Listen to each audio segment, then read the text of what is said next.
Hello, I'm Professor Peraza, and this lecture is an overview of nutrition.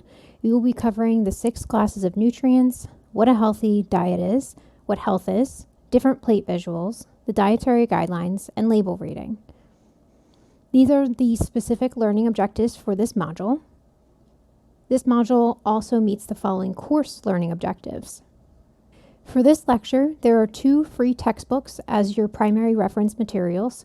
More information, including numbers for the readings, can be found in the Canvas course space for this module. Before we get into the lecture, I want you to take a moment and reflect on 2 concepts, health and a healthy diet. Write down what those words mean to you. How would you define health to someone? How would you define a healthy diet? What would it include? Let's first explore the concept of a healthy diet and definitions. The World Health Organization defines a healthy diet as one that helps to protect against malnutrition in all its forms, as well as non-communicable diseases, including such as diabetes, heart disease, stroke, and cancer. The CDC says that a healthy diet is an eating plan that helps manage your weight and includes a variety of healthy foods. Lastly, the USDA says a healthy eating pattern is one that provides enough of each essential nutrient from nutrient-dense foods, contains a variety of foods from all the basic food groups, and focuses on balancing calories consumed with calories expended to help you achieve and sustain a healthy weight. Now let's explore the concept of health. The World Health Organization, WHO, defines health as a state of complete physical, mental, and social well-being, not merely the absence of disease or infirmity. Our last definition for now is nutrition, which the National Institute of Environmental Health Sciences defines as the process of consuming, absorbing, and using nutrients from food that are necessary for growth, development, and maintenance of life. When studying nutrition, we are really looking at the scientific study of the food we eat and how we obtain, metabolize, and then utilize those nutrients. When we look at health and a healthy diet, nutrition is a critical component. Improved nutrition can reduce the risk of chronic diseases such as diabetes and cardiovascular disease. According to data from the CDC, the leading 5 causes of death as of 2024 in the US are heart disease, cancer, accidents or unintentional injuries, stroke, and chronic lower respiratory diseases. Even if someone is diagnosed with a chronic disease like diabetes or cardiovascular disease, a healthy diet can help to manage those conditions, reducing the risk of complications and improving quality of life. A healthy diet can also improve the immune system, productivity, and longevity. There's research to support that specific foods and dietary patterns can influence mood.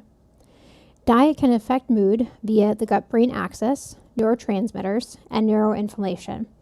Polyphenols, omega-3s, and probiotics have been shown to improve mood and brain function.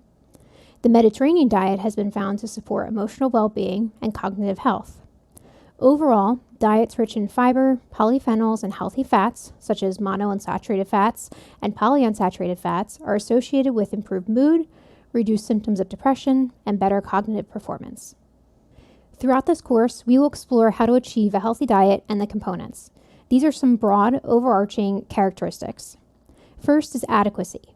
We need to consume enough calories, enough nutrients, which we will cover in this lecture as an introduction. Second is nutrition balance. You can have too much of one thing, which displaces another beneficial nutrient. For example, there's a lot of emphasis on protein-rich diets. While protein is important, often people are consuming too much protein and not enough fruits and vegetables, key sources of micronutrients and fiber. We will cover protein a bit in this lecture and more in detail in the macronutrients module. We will also cover recommendations for fiber and sources when we cover carbohydrates. Energy balance is also critical, making sure we consume enough calories to match activity levels and growth stages. There is nuance here with the calories in equaling calories out rule there. We will cover calories a bit in this lecture, but the energy balance more in a later module. Moderation. Now, moderation is one of those terms that is vague. What does moderation really look like? Does moderation mean sweets every meal, sweets every day? Moderation looks different for everyone and their goals. However, a broad way to look at this comes back to balance, eating enough of the nutrient-dense foods and avoiding overeating.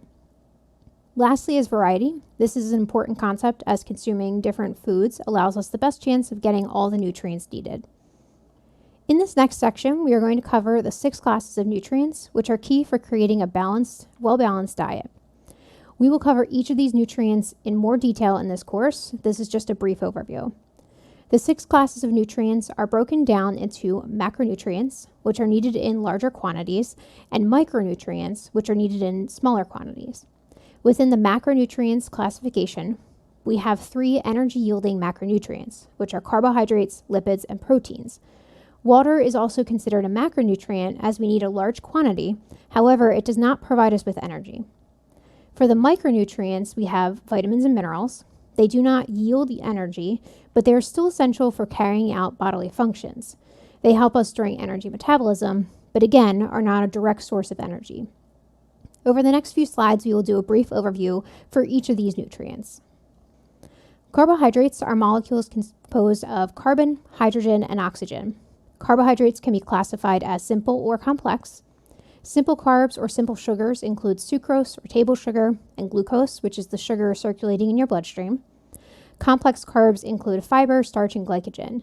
Glycogen is the storage form for carbohydrates in humans and can be found in the muscle and liver. Carbohydrates can be found in a variety of foods. The major food sources of carbs are grains, dairy products, fruits, legumes, and starchy vegetables like potatoes. Non-starchy vegetables like carrots also contain carbohydrates, but in smaller quantities. Carbohydrates are our brain's primary fuel source. Carbohydrates are needed as an energy source along with functioning of the nervous system, heart, and kidneys. At the bottom of the slide, take note of the physiological fuel value for digestible carbs, 4 kcal per gram. In other words, 1 gram of digestible carbohydrates yields 4 kilocalories of energy for our cells. We will utilize this later in the lecture. The next energy-yielding macronutrient is lipids. Lipids are a family of molecules, as with carbohydrates, containing carbon, hydrogen, and oxygen. However, they are insoluble in water. There are 3 main types of lipids: triglycerides, also known as triacylglycerols, or more commonly termed fats, phospholipids, and sterols. Triglycerides are the primary type of lipid found in animal fat, concentrated in adipose tissue, including that in the human body, and also a primary component in vegetable oils. Lipids are produced by both plants and animals. Plant-based sources of lipids include nuts, seeds, and avocado. Animal-based sources of lipids include meat, dairy, and eggs. In many processed foods, lipids can be found in the form of oil or butter. The primary role of lipids is to provide or store energy, which would be in our adipose tissue. Lipids are also needed for insulation and as a component of our cell membranes. At the bottom of the slide, take note of the physiological fuel value for lipids, which is 9 kcals per gram. In other words, 1 gram of lipids or fats yields 9 kilocalories of energy. Our last energy-yielding macronutrient is protein. Protein is composed of carbon, oxygen, hydrogen, and nitrogen. Proteins are made up of amino acids, of which there are 9 essential amino acids and 11 non-essential amino acids. Protein can be found in a variety of foods such as meats, fish, nuts, seeds, eggs, beans, tofu, and tempeh. Protein has many functions in the body, contributing to immune health, conducting most of the body's chemical reactions, and as a component of hair, skin, blood, and hormones. While protein does provide energy for our bodies, this is actually a more minor function, as carbohydrates and lipids are the body's preferred energy sources. At the bottom of this slide, take note of the physiological fuel value for proteins, 4 calories per gram. In other words, 1 gram of protein yields 4 kilocalories of energy. I've talked about energy, kilocalories, and calories here, and I want to clarify some information and terminology. We need energy to perform bodily functions like muscular movements, building new compounds, and promoting nerve transmission. The amount of energy we obtain from food is measured in units called calories. A calorie is the amount of energy that is required to increase the temperature of 1 gram of water by 1 degree Celsius. This is a small amount of energy, and bodies need hundreds of thousands of these calories per day. In nutrition conversions and food labels, energy in food is presented as calories with a capital C, which is equivalent to 1,000 small c calories. Another name for a nutritional calorie is a kilocalorie. Kilo is a prefix that means 1,000 in the metric system. In nutrition, nutrients are often measured in metric units, including grams and milligrams. It is safe to assume when reading nutrition sources and food labels that energy in food is expressed in kcals and not in small c calories. In the US and Canada, the kilocalorie, kcal, is the most commonly used unit of energy and is often just referred to as a calorie on labels to indicate energy. Other countries like China use kilojoules, kj, of which 1 calorie, kcal, equals 4.18 kilojoules. In this course and what you will see in your readings, calories and kilocalories are used interchangeably. Now that we've reviewed the energy-yielding macronutrients and calorie terminology, we're going to look at how to utilize these physiological fuel values. Our first question is, how many grams of sugar would provide 200 kcal of energy? We are looking for grams of sugar, which means we need to utilize the physiological fuel value for digestible carbs, which is 4 kcals per gram. We will need to convert from kcal to grams. When going from calories to grams, we will divide. Remember, 1 gram of digestible carbohydrates yields 4 kilocalories of energy for our cells.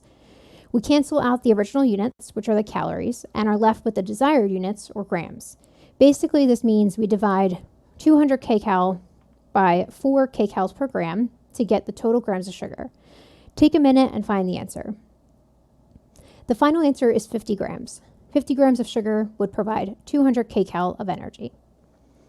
Our next question is, if a snack bar has 10 grams of carbs, 5 grams of fat, and 4 grams of protein, how many total calories does it contain? When you look at a food label, you will see calories listed along with the total grams of fat. Again, this is under the category of lipids. I want to highlight that the term fat is utilized on a food label versus lipids, since lipids are a more broad scientific term for all fat-soluble compounds, such as phospholipids we mentioned before. Triglycerides, or fat, provide the bulk of dietary calories. It is also more consumer-friendly as a term. So back to our question, if we look at these different values, we can estimate the number of calories coming from each macronutrient that would contribute to the total calories in the product. Let's start with carbohydrates, since we just used this one as an example before. In this case, we are converting from grams to calories. This means we need to multiply versus divide. We have 10 grams of carbohydrates, and we multiply by 4 kcal per gram. Take a minute to find the answer. The number of calories from carbohydrates is 40. Next, we need to calculate the calories from fat. We have 5 grams of fat, and we multiply by 9 kcals per gram. Take a minute to find the answer. The number of calories from fats is 45. Lastly, we need to calculate the calories from protein. We have 4 grams of protein, and we multiply by 4 kcals per gram. Take a minute to find the answer. The number of calories from protein is 16. Now, to get our final answer, because the question asks for how many total calories it contains, we need to add up the calories from carbohydrates, fats, and proteins.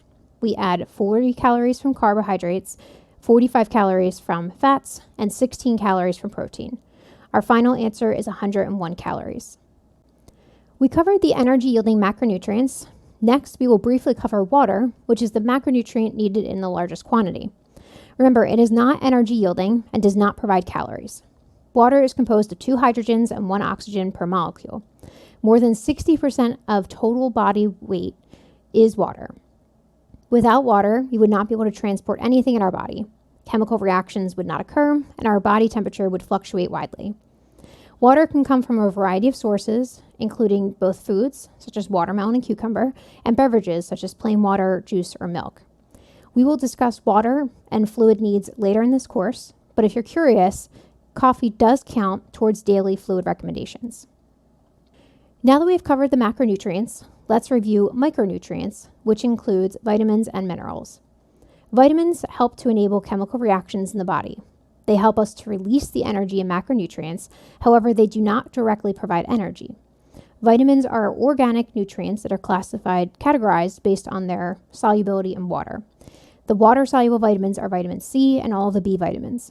The fat-soluble vitamins are vitamins A, E, D, and K. Heat, light, and exposure to oxygen can degrade vitamins, meaning cooking can destroy vitamins more readily, especially the water-soluble ones. Minerals are inorganic substances that have a role in the immune system, in the nervous system, skeletal system, and water balance. Major minerals, sometimes called macrominerals, are needed in larger amounts, over 100 milligrams a day.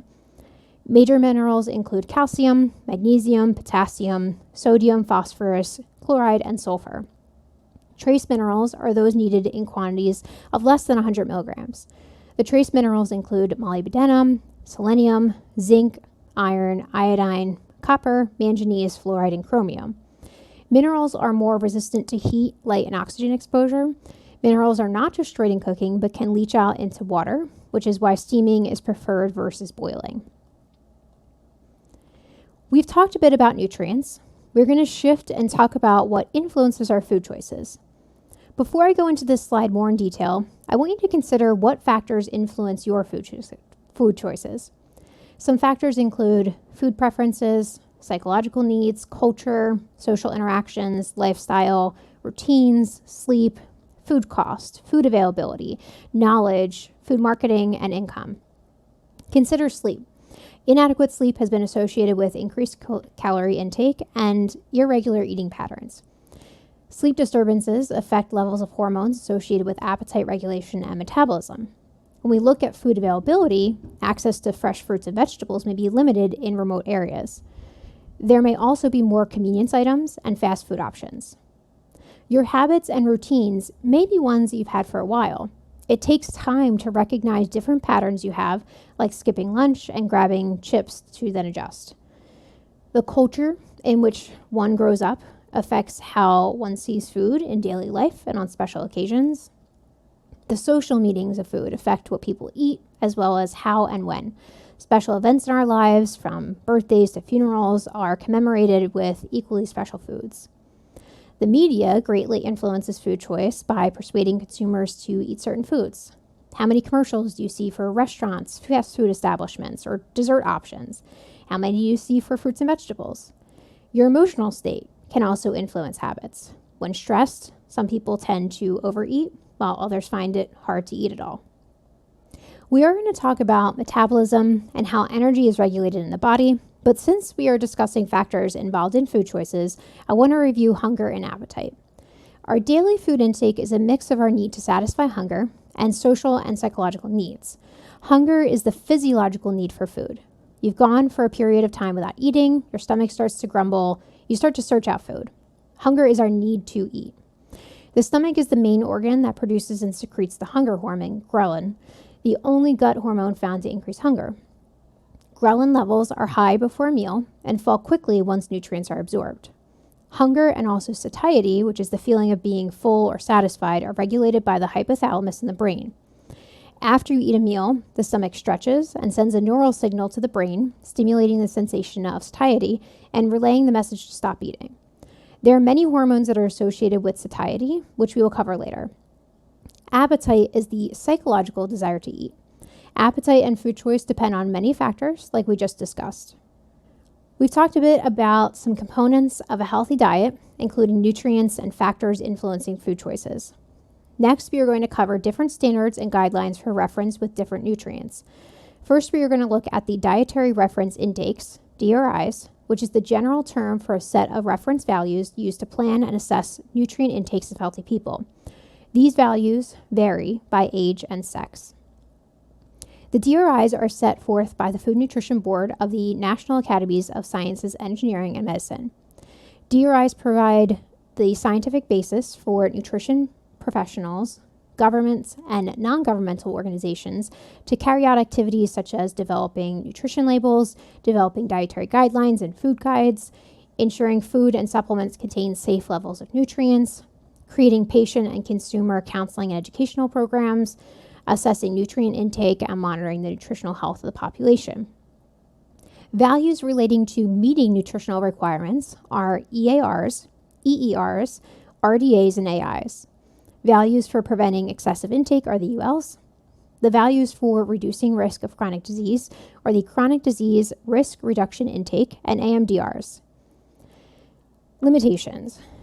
DRIs aren't meant for people with acute or chronic disease or those who may be malnourished or nutrient deficient. Some variation in nutrient intakes from day to day is normal and expected. DRI values represent long-term average intake. We are going to cover these over the next few slides. Let's break down the DRIs and go through some definitions, starting with the DRIs to meet nutritional requirements: EARs, RDAs, AIs, and EERs.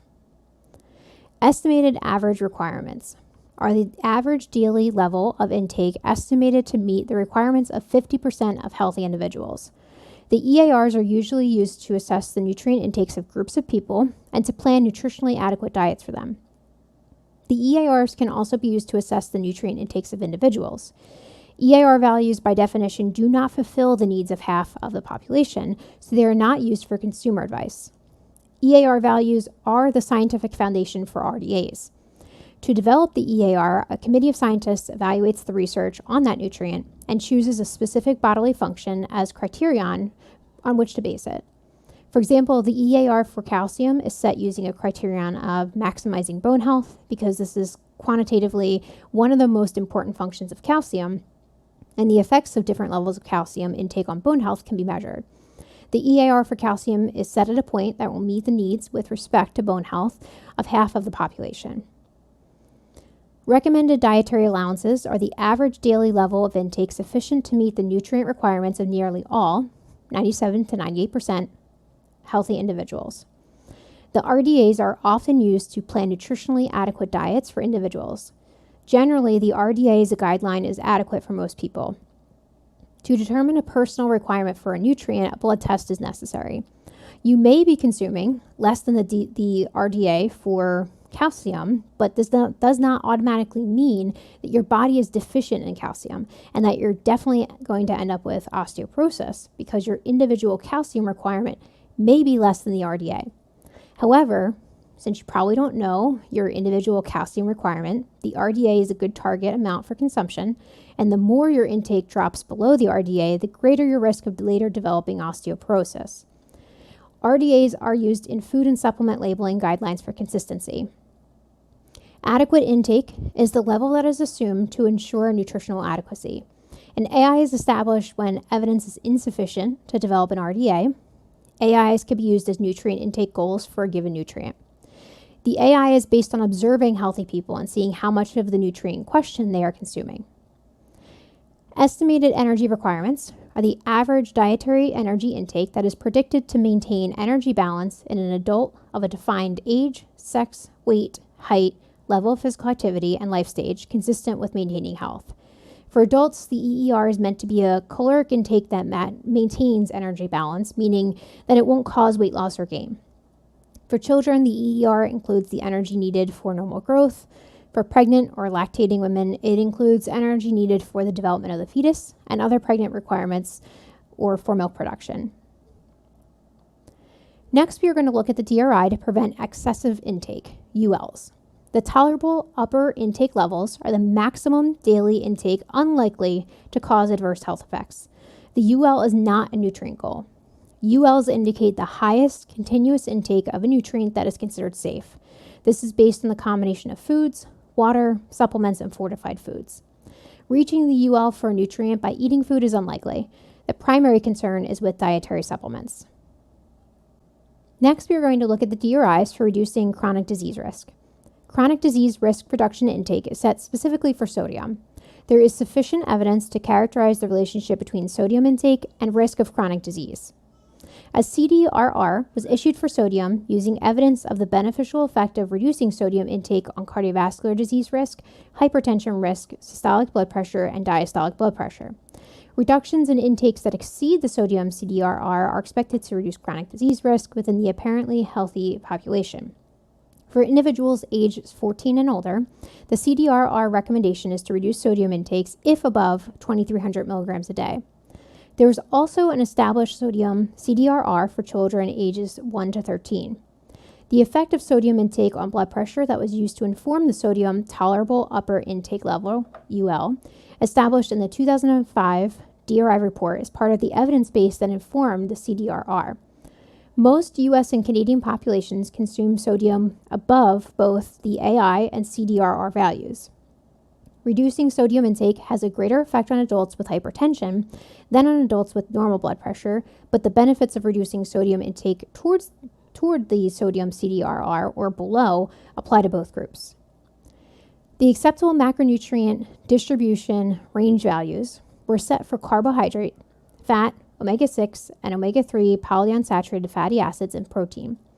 The AMDR was established to provide health professionals with guidance on using a range of intakes for energy-containing macronutrients, associated with both micronutrient intake adequacy and decreased risk of chronic disease. To achieve this goal, an intake range based on the percent of total calories was established.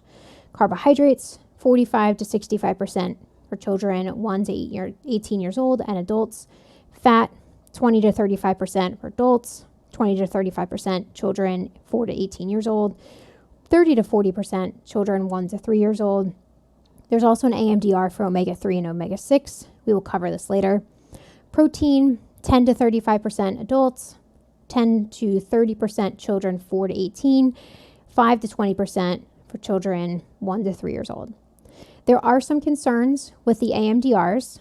One is that research and applications at the individual level, the level of risk associated with usual intakes that are near or just outside of the AMDR range is difficult to predict. Also, the quality of macronutrients rather than the total quantity of macronutrients is critical to consider. For example, a diet high in refined carbohydrates, which being within the AMDR, could still be a risk for nutrient insufficiency and disease risk.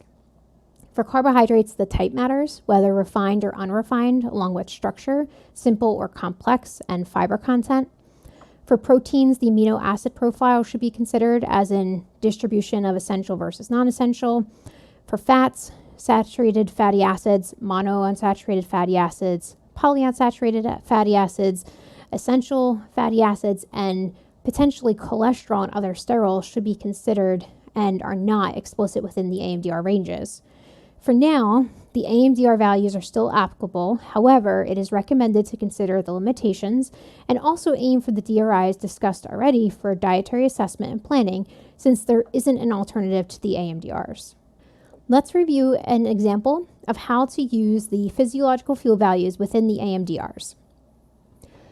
You log your food intake for the day and consume the following macronutrients: 350 grams of carbohydrates, 45 grams of fat, 115 grams of protein. Your total calorie intake was 2,265. What percent of energy comes from each macronutrient? Are the macronutrients consumed within the recommended AMDRs? We would first need to determine the percentage of energy that comes from each macronutrient. First thing we would do is take each macro, multiply by the physiological fuel value to get calories, then we would divide by the total calories consumed and multiply by 100 to get the percent. For carbs, that would mean 350 grams times 4 calories per gram, which gives you 1,400 calories. Divide that into the 2,265 calories consumed, and you get 0.618. Multiply by 100, 61.8%, or 62%. This would be within the AMDRs for carbs for adults, since the range is 45 to 65%. Work through protein and fats next.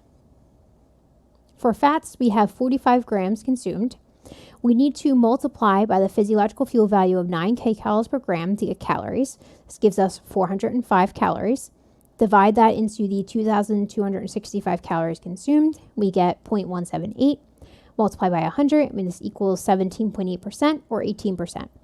This would be below the AMDR for fats, since the range is 20 to 35%. For proteins, we have 115 grams consumed. We need to multiply by the physiological fuel value of 4 kcals per gram to get calories. This gives us 460 calories. Divide that into the 2,265 calories consumed, and we get 0.203. Multiply by 100, and this equals 20.3% or 20%. This would be within the AMDR for proteins, since the range is 10 to 35%. One way to check your math is to add all your percentages. They should equal 100%. So our final answer is that protein and carbohydrates are within the AMDR ranges for adults, and fats are below. We've talked about the different reference values, and we're going to review how this information also applies to reading a food label. There is a PDF in the course space showing a side-by-side comparison of the original label and new label. The nutrition facts label on packaged foods was updated in 2016 to reflect updated scientific information, including information about the link between diet and chronic diseases such as obesity and heart disease. The type size for calories, servings per container, and the serving size declaration and bolding of the number of calories in the serving size declaration were changed to be larger and highlight this information better. Manufacturers must declare the actual amount in addition to the percent daily value of vitamin D, calcium, iron, and potassium. They can voluntarily declare the gram amount for other vitamins and minerals. The required nutrients prior to this included vitamins A and C. These are no longer required but can be voluntarily listed. The footnote was updated to explain the percent daily value. It reads, the percent daily value tells you how much a nutrient in a serving of food contributes to a daily diet. 2,000 calories a day is used for general nutrition advice. Added sugars in grams and as a percent daily value now must be included on the label. There are different labeling requirements for single ingredient sugars. This was a significant change from the old label. The total fat and saturated fat and trans fat are still required on the label, but calories from fat were removed because research shows the type of fat is more important than the amount. Still required on the label are total calories, total fat, saturated fat, trans fat, cholesterol, sodium, total carbohydrates, total sugars, added sugar, fiber, protein, vitamin D, potassium, calcium, and iron. Daily values for nutrients like sodium, dietary fiber, and vitamin D have been updated based on newer scientific evidence. Daily values are reference amounts of nutrients to consume or not exceed and are used to calculate the percent daily value that manufacturers list on the label. The percent daily value helps consumers understand the nutrition information in the context of a daily total diet. Another significant change was the serving size. The serving size must be based on amounts of food and beverages that people are actually eating, not what they should be eating. For example, the reference amount used to set a serving of ice cream was previously half cup from 1993, but now 2/3 of a cup. You will also see two columns listed for some products indicating the per serving amount and per package per unit. These are products that may be larger than a single serving but can be consumed in one sitting. For example, a pint of ice cream would fall under this. Outside of the updates, there are other significant requirements to nutrition facts labels. The next slide has more of these resources. I do want to highlight that while there are regulations requiring companies to list ingredients on packaged foods and beverages for certain foods or substances that cause allergies or other hypersensitivity reactions, there are more specific labeling requirements. Congress passed the Food Allergen Labeling and Consumer Protection Act of 2004. This law identified 8 foods as major allergens: milk, eggs, fish, crustacean, shellfish, tree nuts, peanuts, wheat, and soybeans. On April 23, 2021, the Food Allergy Safety, Treatment, Education, and Research, FASTER Act, was signed into law declaring sesame as the 9th major food allergen recognized by the United States. This change was effective on January 1st, 2023. All FDA requirements applicable to major food allergens, including labeling and manufacturing requirements, apply to sesame as of January 1st, 2023. The allergen's food source must be declared at least once on the food label in one of two ways. The name of the food source of a major food allergen must appear in parentheses following the name of the ingredient.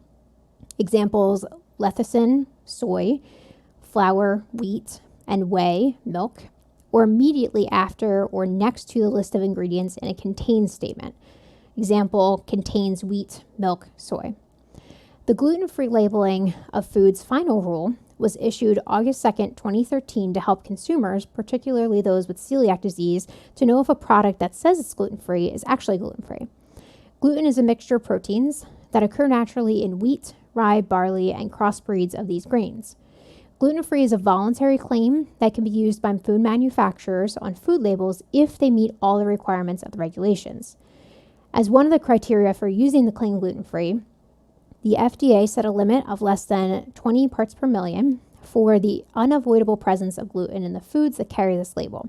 This is the lowest level that can be considered consistently detected in foods using valid scientific analytical tools. Also, for most people with celiac disease, they can tolerate foods with very small amounts of gluten. This level is consistent with those set internationally. The standard gluten-free definition eliminates uncertainty about how food producers label their products. Foods that are inherently gluten-free, for example, bottled spring water, fruits and vegetables, and eggs, can be also labeled gluten-free, provided any gluten that came in contact with the food is less than 20 parts per million. On August 12, 2020, the FDA issued a final rule on the gluten-free labeling of fermented or hydrolyzed foods. It covers foods such as yogurt, sauerkraut, pickles, cheese, green olives, FDA-regulated beers and wines, and hydrolyzed plant proteins used to improve flavor or texture in processed foods such as soups, sauces, and seasonings. The rule does not change the definition of gluten-free, but establishes compliance requirements for these hydrolyzed and fermented foods. It also includes a discussion of how FDA will verify compliance for distilled foods such as vinegar. I'm going to review a few more things with the nutrition facts label. However, I want to pause and direct you to some great resources by the FDA. The first is a link to how to understand and use the nutrition facts label. This goes through each section of the food label, including guidance for reading the information.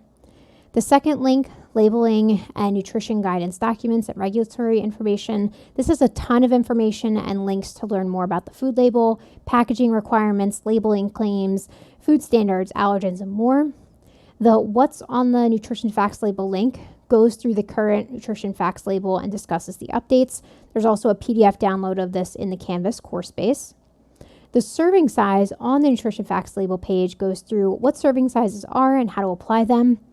The interactive nutrition food labels is a tool where you can click on each section of the food label to learn more. Lastly, the lows and highs of percent daily value on the nutrition facts label link explains the percent daily value. The daily values are reference amounts in grams, milligrams, or micrograms of nutrients to consume or not exceed each day. Next, we are going to cover label claims that you may see on a product. 3 categories of claims are defined by statute and or FDA regulations: health claims, nutrient content claims, and structure function claims. Health claims describe a relationship between a food substance, a food component, or dietary supplement ingredient, and reduced risk of a disease or health-related condition. A health claim, by definition, has 2 essential components. 1, a substance, whether a food component, or dietary ingredient, and 2, a disease or health-related condition. A statement lacking either one of these components does not meet the regulatory definition of a health claim. NLEA authorized health claims. The Nutrition Labeling and Education Act of 1990 provides for the use of food labeling of health claims that characterize a relationship between a food component, or dietary ingredient and a risk of disease. For example, adequate calcium throughout life may reduce the risk of osteoporosis, provided the claims meet certain criteria and are authorized by an FDA regulation. The Food and Drug Administration Modernization Act of 1997 provides a second way for the use of health claims in food labeling to be authorized by submitting a notification to FDA of a claim based on an authoritative statement from certain scientific bodies of the U.S. government or the National Academy of Sciences. An example is diets rich in whole grain foods and other plant foods and low in total fat, saturated fat, and cholesterol may reduce the risk of heart disease and some cancers. This claim requires that the product contains 51% or more of whole grains by weight based on the reference amounts customarily consumed and has dietary fiber requirements. Qualified health claims are supported by scientific evidence but do not meet the rigorous significant scientific agreement and standard required for an authorized health claim. Qualified health claims are supported by scientific evidence, and the FDA does not approve qualified health claim petitions. Nutrient content claims describe the level of a nutrient in the product using terms such as free, high, and low, or they compare the level of a nutrient in a food to that of another food using terms such as more, reduced, and light. For example, low calorie means the product has 40 calories or less per reference amounts customarily consumed, and per 50 grams if the reference amounts customarily consumed is small. For meals and main dishes, 120 calories or less per 100 grams. Structure function claims may describe the role of a nutrient or dietary ingredient intended to affect the normal structure or function of the human body. For example, calcium builds strong bones. For example, fiber maintains bowel regularity, or antioxidants maintain cell integrity. Structure function claims have historically appeared on labels of conventional foods and dietary supplements as well as drugs. These claims must be truthful and not misleading and are not peer-reviewed or authorized by FDA. The FDA does not require conventional food manufacturers to notify FDA about their structure function claims, and disclaimers are not required for claims on conventional foods. If claims are made on a dietary supplement, it must state in a disclaimer that FDA has not evaluated the claim. The disclaimer must also state that the dietary supplement product is not intended to diagnose, treat, cure, or prevent any disease, because only a drug can legally make such a claim. We have covered some terminology regarding health, nutrition, and reference values. We're going to put this together and talk about building a healthy eating pattern. This is more of an overview. We will cover more specific nutrient needs for macronutrients and micronutrients throughout this course. The Dietary Guidelines for Americans were first released in 1980. The dietary guidelines are published and revised every 5 years jointly by the U.S. Department of Agriculture, USDA, and Health and Human Services, HHS, as a guide to healthy eating for Americans. The purpose of the dietary guidelines is to give Americans evidence-based information on what to eat and drink to promote health and prevent chronic disease.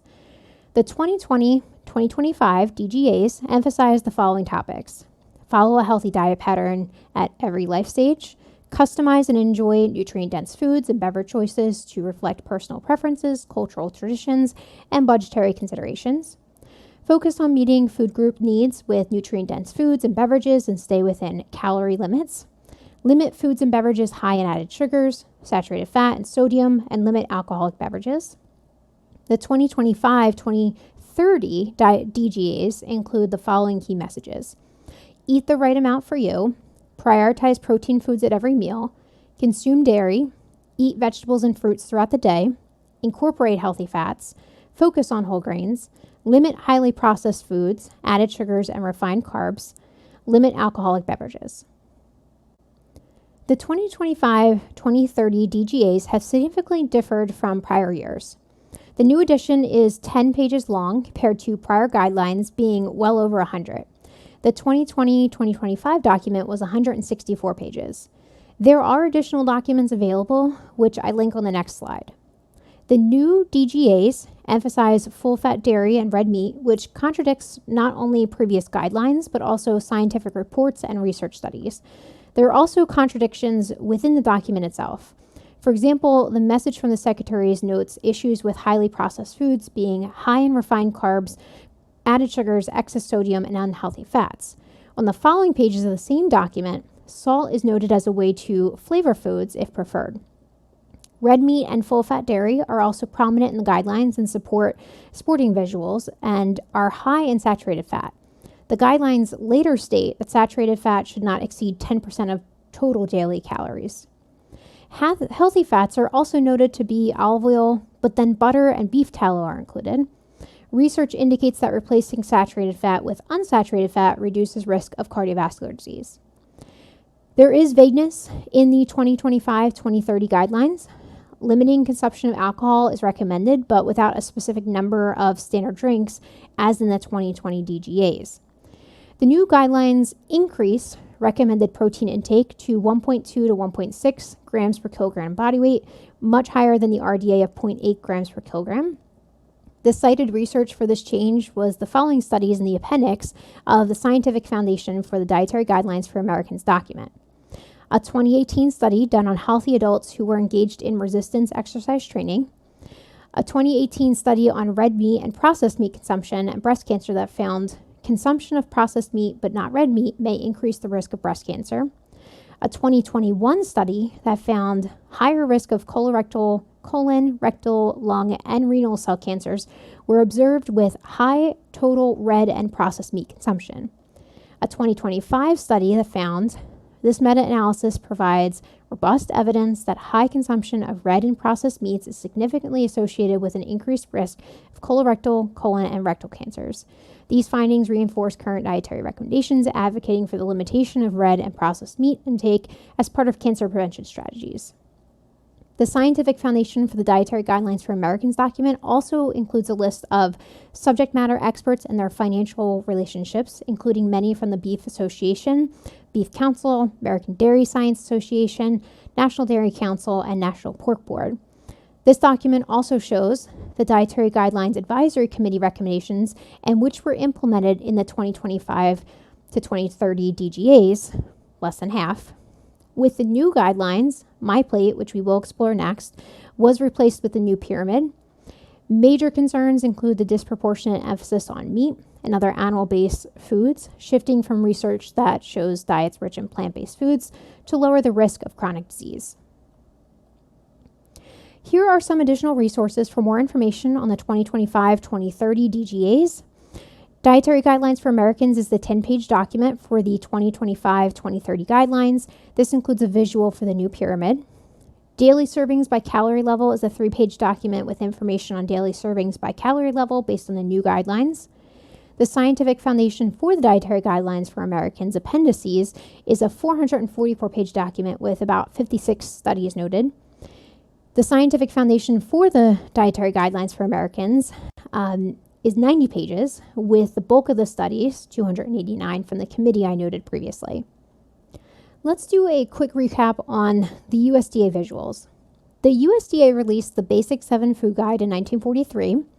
In 1992, the food pyramid was released with 4 levels. The pyramid was updated to My Pyramid in 2005 and showed a person running up the steps on the side. In 2011, MyPlate was developed with the basic food groups and emphasized variety and a balanced plate. In 2025, the new pyramid was released with protein, dairy, and healthy fats in the top left corner, vegetables and fruits in the top right, and whole grains at the bottom tip. Over the next few slides, I'm going to show you a few different visuals for healthy plates. As we go through these plates, I want you to think about which one might resonate with you most, which you might want to aim for, which maybe aligns with your current style of eating. This is the visual from the MyPlate graphic that was removed when the new guidelines came out. You can see it shows the 5 food groups of fruits, vegetables, grains, protein, and dairy.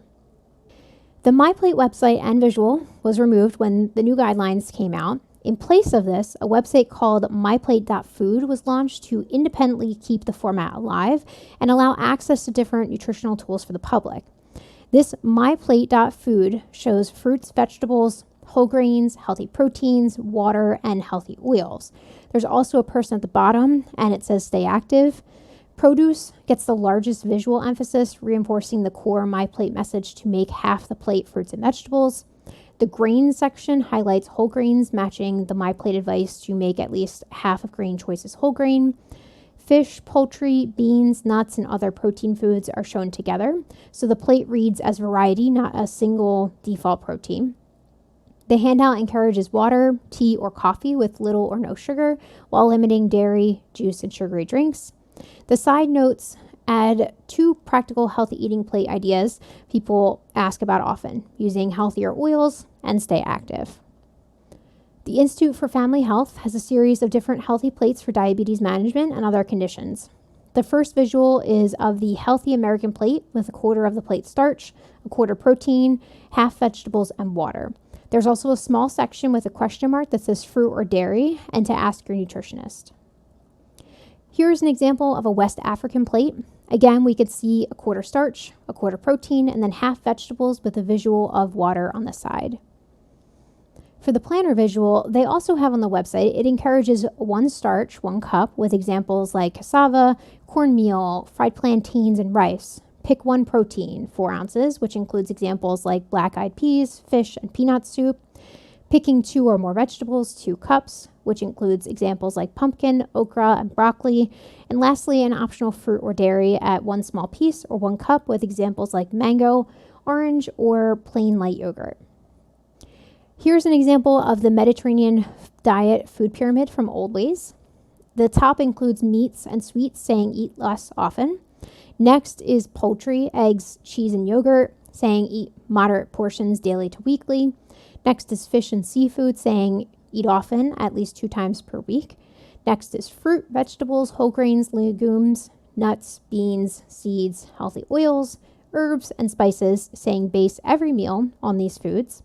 The bottom shows activity and says be physically active and enjoy meals with others. On the side, water is depicted and wine, saying in moderation. The Harvard Healthy Eating Plate. The messages include make most of your meal vegetables and fruits, half your plate. Go for whole grains, a quarter of your plate. Protein power, a quarter of your plate. Limit red meat and avoid processed meats such as bacon and sausage. Healthy plant oils in moderation. Choose healthy vegetable oils like olive, canola, soy, corn, sunflower, peanut, and others. Drink water, coffee, or tea. Stay active. Lastly, I included Canada's Food Guide, which shows half the plate fruits and vegetables and says to have plenty of fruits and vegetables. A quarter of the plate says choose whole grain foods and eat protein foods, which shows plant and animal sources along with dairy. The beverage shows water, and it says make your drink water your drink of choice. Take a moment to reflect on the visuals I had shared. Which visuals stood out to you the most? What visual aligns with your current intake? What visual would you want to strive for? What is missing, if anything, from these visuals? The last thing we're going to cover in this module is the nutritional assessment. This will be helpful to consider for yourself, but also if you're going into the healthcare field, this will be important. Many healthcare providers complete an assessment, including dietitians, as part of the nutrition care process. There's many things to consider when conducting a nutritional assessment. Ultimately, this is one of the tools to help assess health through nutrition lens. Anthropometric assessment includes measurements that assess growth, such as height, weight, skin fold thickness, body composition, so body fat, body water, muscle mass, and body mass index. Biochemical assessment includes any laboratory tests measuring nutrients in the blood, urine, or feces. For example, checking blood sugar levels or blood cholesterol levels. Clinical assessment includes signs and symptoms to assess nutritional status. A symptom is subjective, apparent only to the patient, like back pain or fatigue. A sign is objective and can be observed by others, like skin rash or lump. Examples could be examining the skin, eyes, tongue, mouth, nails, or gums. Checking for blood pressure and temperature also fall under this section. Dietary assessment includes current and past intakes of nutrients from foods. This can be done through a 24-hour recall, food frequency questionnaires, or food log. Environmental assessment includes factors such as geographic location, urban versus rural, living situation, socioeconomic status, ability to shop and prepare foods, sleep patterns, work patterns, exercise patterns, emotional health, and education. Lastly is the family medical history, which includes information about your parents, sisters, brothers, half-sisters, half-brothers, children, grandparents, aunts, uncles, nieces, and nephews. Information on major medical conditions, causes of death, age at disease diagnosis, age at death, and ethnic background. Family history is considered one of the most important risk factors in the development of many nutrition-related diseases. Although you may have a family history of chronic disease, heredity is not destiny. Let's review the following scenario and practice identifying the ABCDEFs we just covered. Jonah is a 53-year-old male who presents to a community clinic for evaluation. Jonah shares that he is currently homeless and has limited access to food storage, cooking facilities, and stable housing. He appears visibly underweight and has experienced noticeable physical decline over time. Staff also observed multiple skin sores on his body. He seems confused during the visit and has difficulty walking without assistance. Jonah mentioned that his brother has schizophrenia and his mom died after having a heart attack. Laboratory results show a thiamine deficiency along with elevated blood glucose levels. His blood pressure is also higher than expected. When asked about his usual eating habits, Jonah reports that he typically eats fast food burgers and drinks vodka as his main beverage. He states that he rarely has access to fruits, vegetables, or regularly prepared meals. He describes irregular sleep patterns and difficulty maintaining consistent access to care. What are the ABCDEFs you can identify? A, anthropometric, visibly underweight, noticeable physical decline, likely muscle wasting or loss of body mass. B, for biochemical, thiamine deficiency, lab result, elevated blood glucose levels.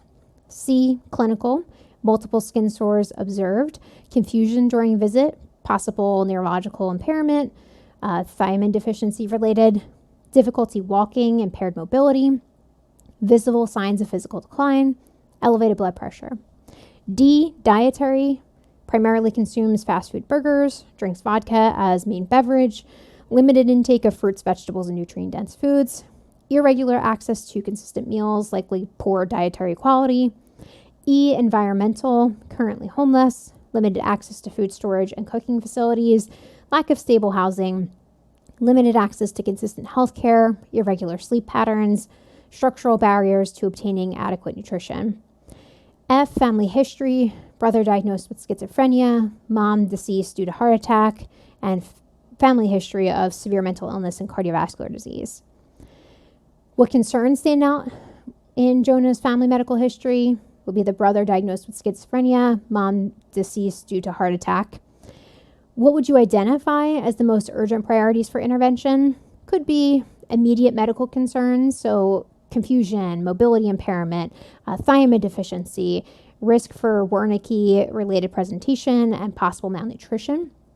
Safety and stabilization, housing insecurity, access to food, ability to attend follow-up care, and then risk factors, cardiovascular disease risk, hyperglycemia, substance use, and severe nutrient deficiency.